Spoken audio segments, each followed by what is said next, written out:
तो देखिए, जो मस्तिष्क होता है वो हमारी बॉडी का इंस्ट्रक्टर कहलाता है, यानी जो ब्रेन होता है वो हमारी बॉडी को आदेश देता है कि तुम्हें कैसे काम करना है। जैसे ये मेरा हाथ है, ये ऊपर और ये नीचे, किसके जरिए हो रहा है? ये मेरा ब्रेन है, वो उसे आदेश दे रहा है कि बेटा तू ऊपर हो और तू नीचे हो। तो हमारे ब्रेन को इंस्ट्रक्टर ऑफ द बॉडी भी कहलाते हैं। ब्रेन के अंदर देखा जाए तो 3 सेक्शन पाए जाते हैं। ब्रेन को काटा गया ना, तो उसके अंदर 3 पार्ट दिखे, मेजरली 3 पार्ट दिखे। पहले को फोर ब्रेन नाम दिया गया, दूसरे को मिड ब्रेन नाम दिया गया और तीसरे को हिंद ब्रेन नाम दिया गया। फोर ब्रेन सबसे बड़ा पार्ट रहता है ब्रेन का। ये जो मेरे बाल दिख रहे हैं ना, तो आगे के जो ऊपर के हिस्से हैं कह सकते हैं कि फोर ब्रेन पे उगे हुए हैं। फोर ब्रेन में सेरिब्रम पाया जाता है, हाइपोथैलेमस पाया जाता है और थैलेमस पाया जाता है। सेरिब्रम एक तरह का मेमोरी यूनिट कह सकते हैं। सेरिब्रम के अंदर ही हमारी यादें, हम जो देखते हैं, हम जो कैप्चर करते हैं आंखों से, हम जो सुनते हैं हमारे कानों से, वो स्टोर कहाँ रहता है? सेरिब्रम में स्टोर रहता है। सेरिब्रम बोले तो जैसे रैम हो गई ना कंप्यूटर के अंदर, वो रैम के अंदर स्पीड रहती है कि जैसे कंप्यूटर को कितनी स्पीड से काम करना है उतनी कैपेसिटी की हम रैम लगाते हैं, रैंडम एक्सेस मेमोरी।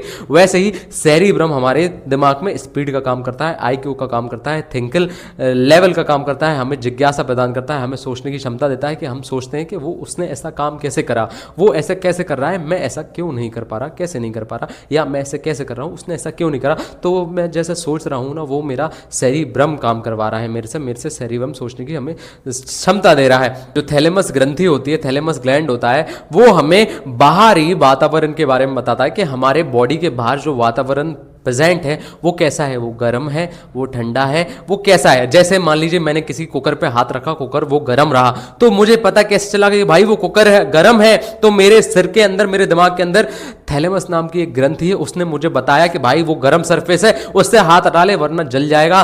तो वो हाइपोथैलेमस बताती है। और वहीं मुझे पता चल रहा है कि भाई बर्फ का एक टुकड़ा डला है, वो ठंडा कैसे है, तो वो हाइपोथैलेमस मुझे बता रही है कि भाई वो ठंडी चीज है बाहर शरीर के, तो वो ठंडी चीज है, उससे हाथ हटा ले वरना ठंड लग जाएगी। और वैसे ही कोई तुमको मारता है ना, तुम्हें उस चोट का एहसास कैसे होता है, वो भी हाइपोथैलेमस ग्रंथि के कारण एहसास होता है। और कोई तुम्हें मान लीजिए शाबाशी दे रहा है और तुम्हें एक तरफ मार रहा है, तो तुम्हें पता कैसे चल रहा है कि शाबाशी कैसी होती है और मारना कैसा होता है, तो तुम्हें हाइपोथैलेमस बताता है। हाइपोथैलेमस क्या होता है? हमारे शरीर के अंदरूनी भागों में जो टेम्परेचर हो रहा है, हमारे शरीर के अंदर क्या क्या घटनाएं घटित हो रही हैं, वो हमें हाइपोथैलेमस बताता है। जैसे मुझे बहुत तेज ठंड लग रही है, तो मुझे कौन ठंड का एहसास कराएगा? हाइपोथैलेमस ग्रंथि एहसास कराएगी। मुझे बहुत तेज गर्मी लग रही है, मुझे एहसास कौन कराएगा? हाइपोथैलेमस ग्रंथि।